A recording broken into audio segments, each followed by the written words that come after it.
Hello home chefs, welcome back to cooking Ninja Bangla. প্রতিবারের মতো আবার আপনাদের জন্য নিয়ে আসলাম আরও একটা খুবই সহজ, সিম্পল আর ট্রেন্ডি কেক ডেকোরেশন টিউটোরিয়াল। আজ আপনাদের বানিয়ে দেখাবো একদম সিম্পল ভাবে সি বিচ থিম কেক বা সমুদ্র বিলাস কেক। খুবই সহজভাবে দেখানোর চেষ্টা করেছি এই কেকটা, তাই ভিডিওটা না টেনে পুরোটাই দেখবেন এবং যারা ভিডিওটা দেখছেন কিন্তু চ্যানেলটা এখনো সাবস্ক্রাইব করেনি তারা প্লিজ সাবস্ক্রাইব করবেন। এই সমুদ্র বিলাস কেকের জন্য কিছু চকলেটের শামুক ঝিনুক টপার লাগবে। এগুলো ইউজ করলে কেকের লুকটা আরও সুন্দর আসবে। এর জন্য কিছুটা হোয়াইট চকলেট এভাবে কেটে নিয়েছি। এবার এগুলোকে মেল্ট করব এবং এই মেল্ট করার টেকনিকটা ইয়ামি ফুড ফিউশন চ্যানেল থেকে ইন্সপায়ার্ড। আপু এত সুন্দর করে এবং সহজ একটা টেকনিক দেখিয়েছে ভিডিওতে। যাদের চকলেট মেল্ট করতে গেলে জমাট বেঁধে যায়, তেল ছেড়ে দেয়, তাদের জন্য একদম নো ফেল একটা টেকনিক। আর আপুর ভিডিওটার লিঙ্ক আমি ডিসক্রিপশনে দিয়ে দিব। এর জন্য প্রথমে চকলেটগুলোকে একটা নতুন পাইপিং ব্যাগে তুলে নিচ্ছি। পাইপিং ব্যাগটা অবশ্যই নতুন হতে হবে, ইউজডগুলো হলে চলবে না। এবার পাইপিং ব্যাগের খোলা দিকটা ভালোভাবে পেঁচিয়ে নিতে হবে। চাইলে স্কচ টেপ দিয়েও পেঁচিয়ে নিতে পারেন, এতে করে চকলেটগুলো বের হয়ে যাওয়ার চান্স থাকবে না। কিন্তু পাইপিং ব্যাগের সূচালো দিকটা আগেই কাটা যাবে না। এবার একটা পাত্রে গরম পানি নিয়েছি। পানিটার তাপমাত্রা একদম ফুটন্ত হবে না, কারণ ফুটন্ত পানিতে দিলে পাইপিং ব্যাগটা গলে যেতে পারে। আবার একদম কুসুম গরমও হবে না, এতে করে চকলেটটা ভালো মতো গলবে না। ফুটন্ত গরম পানিটা রেখে দেওয়ার 2 থেকে 3 মিনিট পর যেরকম তাপমাত্রা হবে ঠিক সেইটাই আপনার এই চকলেটটা মেল্ট করার জন্য পারফেক্ট একটা তাপমাত্রা। এবার চকলেটের পাইপিং ব্যাগটা সরাসরি গরম পানিতে দিয়ে দিচ্ছি, ভিডিওতে দেখে বুঝতে পারছেন।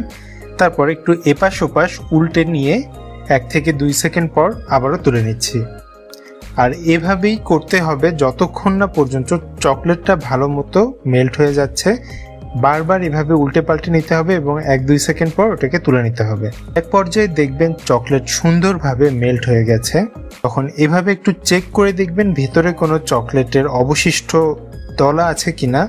যদি থাকে আরও কিছুক্ষণ এভাবে চকলেটটা মেল্ট করে নিয়ে যখন একদম মসৃণ হবে তখনই বুঝবেন চকলেটটা পুরোপুরি মেল্ট হয়ে গেছে। চকলেটটা মেল্ট হয়ে গেলে পাইপিং ব্যাগের গায়ের পানিটা ভালোভাবে মুছে নিতে হবে।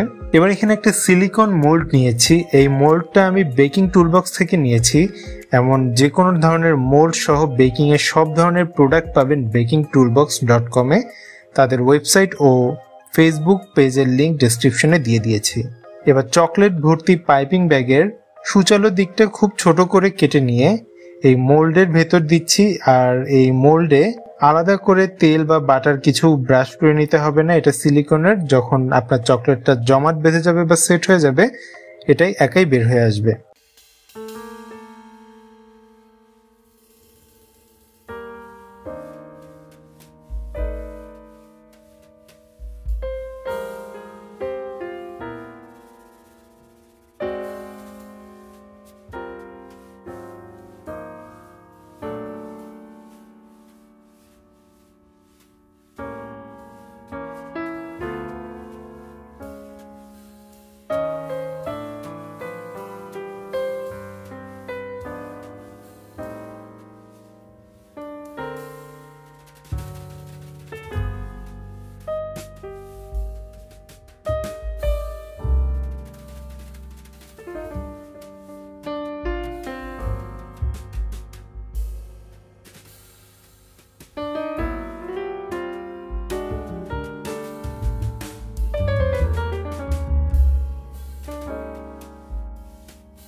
আমব্রেলা দিয়ে দিচ্ছি।